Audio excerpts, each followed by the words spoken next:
Hi, T.O.T. Carlson here, and we're not done looking at Def Leppard box sets. Today we're going to be taking a look at this. This is CD Collection Volume 3. Once again, they've given us cover art that combines elements from the albums that are in this set. This one covers roughly the first decade or so of their work in the new millennium. We're going to unbox this. I'll show off what albums are in here, share a few opinions, and let you know if I recommend this as a Def Leppard fan or not. Here's our top of the box. Here's the spine. Here's the individual album sleeves, bottom of the box. And of course, like I showed in the previous video, you can put all the boxes together after they all come out and it'll form the old triangle Def Leppard logo. So let's open this up and see what we got in here. Once again, we start out with our hardbound book. I do like that they actually put some production value into these and didn't just throw in a tiny little flimsy booklet. There's the hype sticker from the shrink wrap. Once again, we got a lot of rare pics and Ross Halfin photos, essays, stuff like that. It is really good to see that the band and their management is taking these releases seriously and giving the fans what they want. So now let's start taking a look at what actual albums and bonus material we get in here. First album we get in here is X, which came out in 2002. It actually has the flip-flop color scheme that was on the import edition, which I think is pretty cool. Because on the American release, originally it was black background with a white X, but here it's vice versa. Back cover shot of the band there. Probably best known for the song Now. I have no reservations in saying this is my least favorite Def Leppard album, just because it's a lot of more melodic pop tracks and ballads. I think this is probably the closest Def Leppard's ever coming to sounding like a straight-up pop band, and Joe still gets in some good vocal work, and it's not a total loss, but I do find myself coming back to this one less than any other Def Leppard album. Every band has to have a covers album. For Def Leppard, that album is Yeah. There's a great variety of tracks on here, and I like how they didn't just go for the most obvious one, so that's a huge step in the right direction as far as cover albums and the like go. And we got our inner disc insert right here. I love these photos that put the band members into like these old classic glam metal, classic glam rock album covers.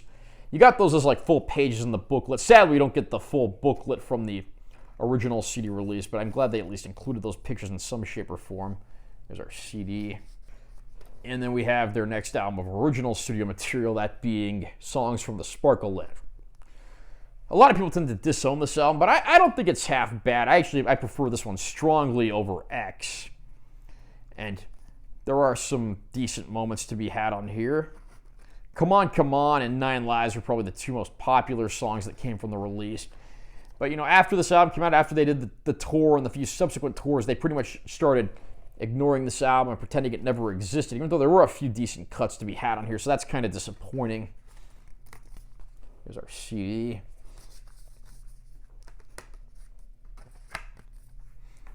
Now we get into the bonus content, which I'm sure is why most of the fans are going to want this set. We have this B-Sides album, which follows the same color scheme as X. It's just a plain white sleeve in here. But you get a lot of radio edits, alternate versions of songs, B-Sides. Well, the CD's called B-Sides. What do you expect there? And then a few alternate exclusives and the like. Here's a look at the actual CD, and that looks pretty cool. It's like a white disc with the faded B in the background. Next disc is Yeah 2.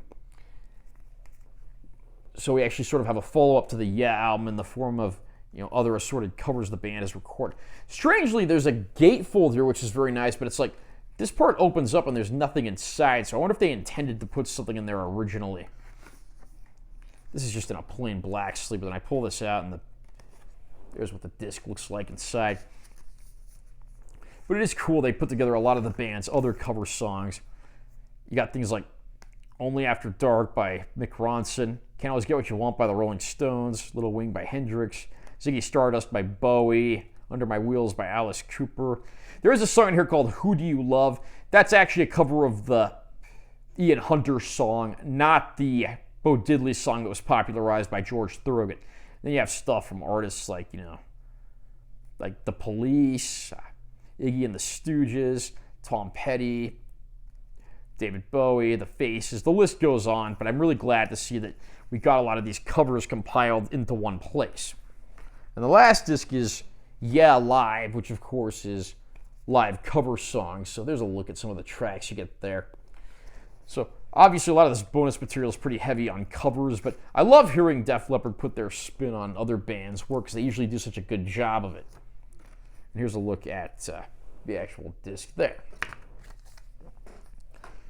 And that does it for Def Leppard CD Collection Volume 3. Obviously, we're still waiting on Volume 4, and I might be doing a video where I predict what's going to be in the fourth and final volume.